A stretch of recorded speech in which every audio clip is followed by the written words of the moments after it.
everyone. I'm Jo Allen. I'm Head of Member Relations at the NHF, and I'm really pleased to be talking to Jenny Spoor today, who is Executive Director of Operations at Havebury Housing Partnership and also the Vice Chair of the NHF's Customer Experience and Housing Management National Group. And we're going to have a chat ahead of the Customer Experience and Resident Engagement Conference, which we're really excited is coming up in London on the 29th of February. And Jenny's chairing a session at that around skills and governance roles and around issues related to getting residents more involved, which is, you know, really timely session, I think, Jenny, particularly given, as we know, that the final consumer standards are going to be published imminently. So a really important discussion. So Jenny, I'm really interested just to find out a bit more kind of in your views around what are the benefits of having residents involved in governance structures? Thank you, Jo. Well, put simply, residents know best about what we do well and what we need to improve, and this needs to be built into all elements of the organisation. So residents can get involved at board or committee level directly, for example, but this of course won't represent a majority resident voice. So we need to ensure that all feedback, regardless of the source, is fed into these governance structures to ensure that residents are at the heart of decision making. Great, thanks, Jenny. Yeah, I think that's really important, isn't it? And it's, you know, and as we said, like linking it to the consumer standards, it's that really meaningful kind of engagement and discussion with residents and being able to evidence that as well, I think, which is so important. Yes. Great. And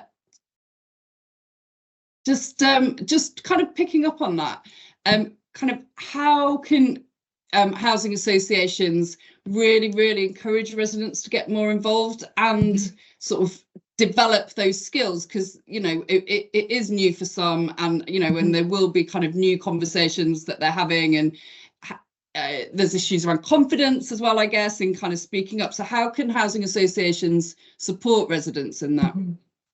Yeah, there can be. I mean, and the key thing is listening to residents and what support they need to develop their skills. But I would say that's the case with any board member or committee member if they're new, you know, regardless of whether they're a resident or not, because of course both can have different skills and experience. So it's about developing board and committee members as a whole, I would say. In terms of specifics, so here at Havebury, we've recently created an academy which residents can join if they're interested in becoming involved with our board or resident experience committee. But this isn't a prerequisite. More of a learning opportunity. So some residents might find that valuable, some may not, and that's fine. But I think also looking at what we do, you know, collectively, you know, as a board or as a committee, and, you know, perhaps we need to change the way we do things. You know, and again, not just for residents, perhaps other board members looking at what we have in meetings, looking at the way we do meetings, for example, so we can ensure that they are as inclusive as possible in totality.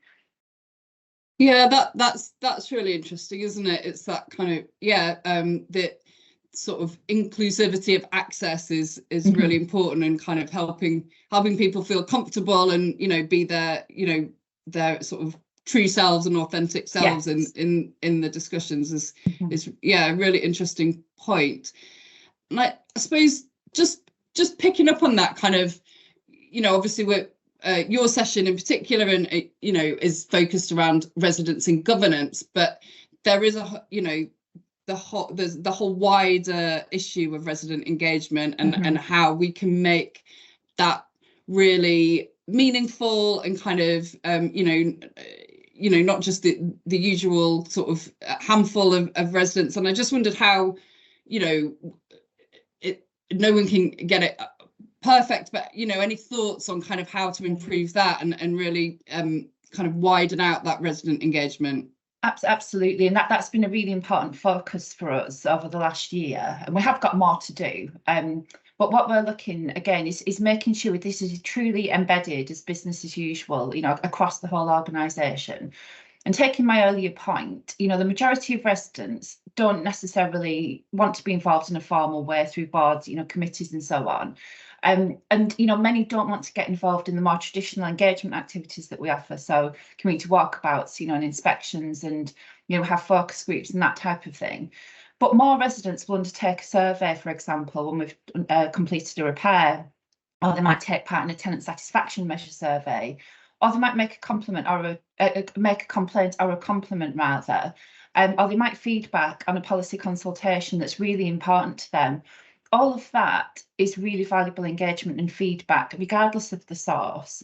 And us being really clear about what we do with that and what changes we make as a result, or if we can't make changes, explaining why that is the case, that helps build trust.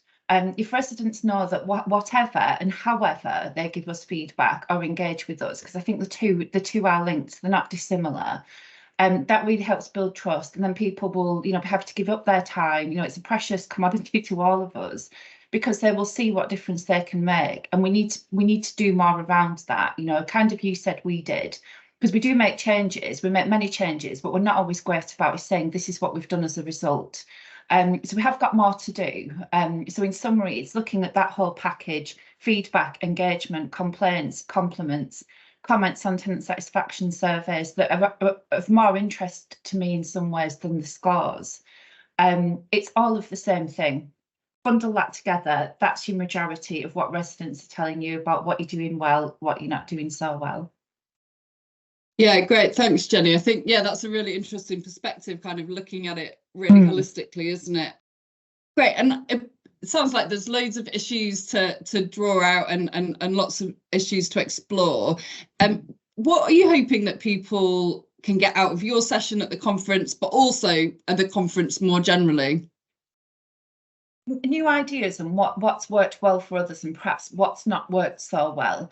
Resident engagement isn't anything new for us as a sector. We've been talking about this for a long time with mixed results, I would say. So I think we have to look at this differently now, and I'm really looking forward to seeing what others have done as part of this to really make a difference. Great, thank you.